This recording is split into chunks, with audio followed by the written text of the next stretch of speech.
కాకపోతే ఇక్కడ అంతా జరిగింది ఏంటంటే వాళ్ళ అత్త అంతా చాలా మేధావండి. ఆవిడ అత్త ప్రవర్తన నాకు నచ్చలేదు. ఆవిడేం ముసలైపోయిందండి. ఏం కావాలి? మందులు కావాలా, 3 పూటలకి అన్నం కావాలా? అలా కాదు. ఈవిడ తెచ్చిన జీతం అంతా పులుసులేసేసి ఆవిడకి ఒక కారుకు డ్రైవరు. ఈవిడికి ఎందుకండి ఇవన్నీ సోకులు?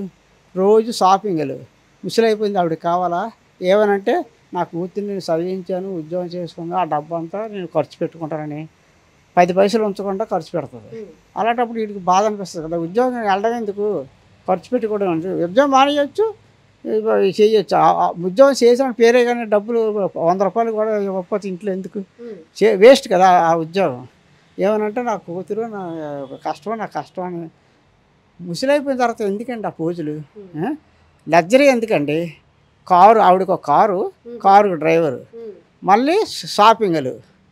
మరి కారు ఉంది, షికారు వెళ్తుంది, షాపింగ్లకి వెళ్తుంది. షాపింగ్లు చేస్తూ ఊరుకుంటారా? 3 డబ్బులు అవుతాయి. ఇవన్నీ అడగకూడదు. వీడు అడిగితే చెడ్డోడు. మా కోడలు అడిగిందని నేను అన్నాను. ఆవిడ మంచి ఆవిడే, మా కుర్రాడు మంచోడే. పిల్లకి ఎందుకు వేధిస్తాడు? రతనాల బొమ్మ మా మనవరాలు. మాకు తలుచుకుంటే బాధ వేస్తుంది. ఆడు కూడా బాగా చూసుకోండు. తప్పమ్మా, లేనిపోయి మాట అనుకోకూడదు. మా కోడల్లో అన్నాం, ఆడిన అన్నాం. వాళ్ళ అత్త వల్ల వచ్చింది ఈ బాధ అంతా.